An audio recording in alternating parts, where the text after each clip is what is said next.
declaration of war mass fury worldwide as Trump recognizes Jerusalem as Israel capital. Donald Trump officially announced the U.S. will recognize Jerusalem as Israel's capital in a declaration of war amid global fury over the controversial announcement.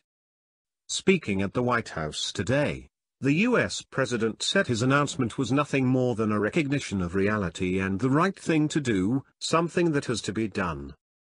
He announced that the United States will recognize declaration of war mass fury worldwide as Trump recognizes Jerusalem as Israel capital.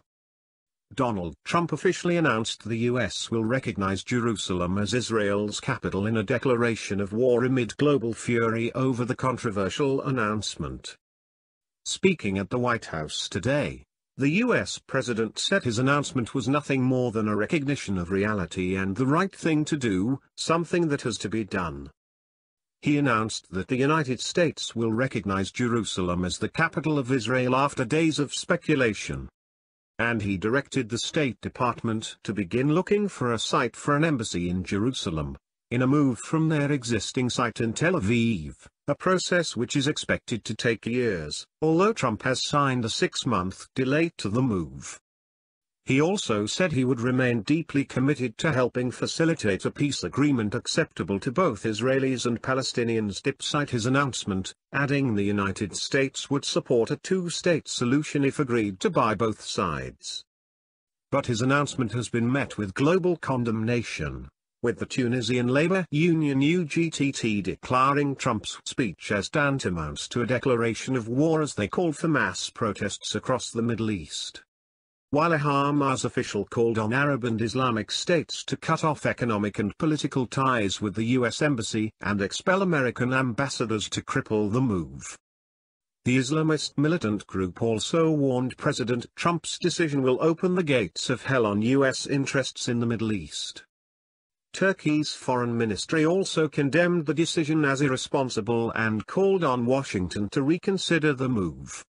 Several hundred protesters gathered outside the U.S. consulate in Istanbul, throwing coins and other objects, as hundreds of others brandished Turkish flags during another rally at Fatih Mosque in Istanbul, Turkey. The Foreign Ministry said in a statement, "We condemn the irresponsible statement of the U.S. administration, declaring that it recognizes Jerusalem as the capital of Israel and it will be moving the U.S. Embassy in Israel to Jerusalem. We call upon the U.S. administration to reconsider this faulty decision which may result in highly negative outcomes and to avoid uncalculated steps that will harm the multicultural identity and historical status of Jerusalem." Qatar's foreign minister described the decision as a dangerous escalation and a death sentence for all who seek peace. Jordan has accused the U.S. president of violating international law over Jerusalem, while Iran has said it seriously condemns Washington's decision to shift the U.S. embassy from Tel Aviv. While even Jeremy Corbyn tweeted, "Trump's recognition of Jerusalem as Israel's capital, including occupied Palestinian territory, is a reckless threat to peace. The British government must condemn this dangerous act and work for a just and viable settlement of the conflict." Speaking at the White House this afternoon, Trump said the world is no closer to a lasting peace agreement in the region, adding recognizing Jerusalem as the Israeli capital is in the best interests of the U.S. and the pursuit of peace between Israel and Palestinians. He said, "Jerusalem is the heart of three great religions but also the heart of one of the most successful democracies in the world.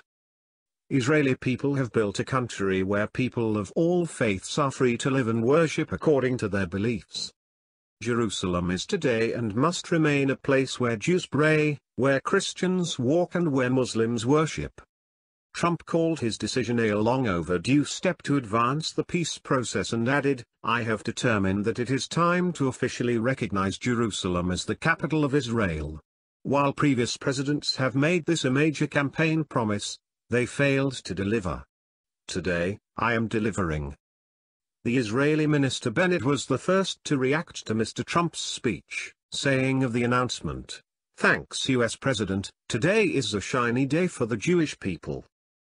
And Israeli Prime Minister Benjamin Netanyahu has also given his reaction to Donald Trump's speech, hailing the announcement as a historic landmark.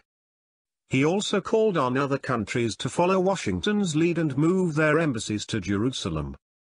Israeli and American flags have been projected on a part of the walls surrounding Jerusalem's Old City ahead of the announcement. But the move is a shocking break from established U.S. policy and has been described as the kiss of death for a two-state solution by the Palestinian authorities. And ahead of his speech this afternoon, the U.S. State Department issued a cable to all its diplomatic posts worldwide on Wednesday asking its officials to defer non-essential travel to Israel, Jerusalem and the West Bank until December 20. The cable read, Embassy Tel Aviv and Consulate General Jerusalem request that all non-essential visitors defer their travel to Israel, Jerusalem and the West Bank from December 4 to December 20, 2017. However, Vice President Mike Pence will go to the Middle East in the coming days, the president added to his speech despite the warning from the State Department. Jerusalem's status has been a stumbling block in decades of on-off Israeli-Palestinian peace efforts. Israel considers the city its eternal and indivisible capital and wants all embassies based there. Palestinians want the capital of an independent Palestinian state to be in the city's eastern sector, which Israel captured in the 1967 Middle East War and annexed in a move never recognized internationally.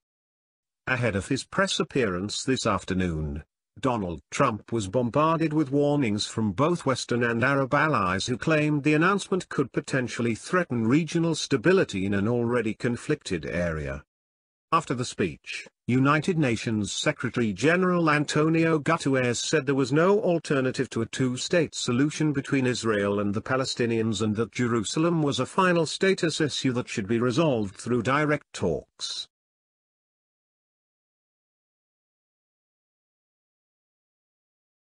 Thank you for watching. Please subscribe to us on YouTube. If you like, donate to us, visit home on the page PayPal.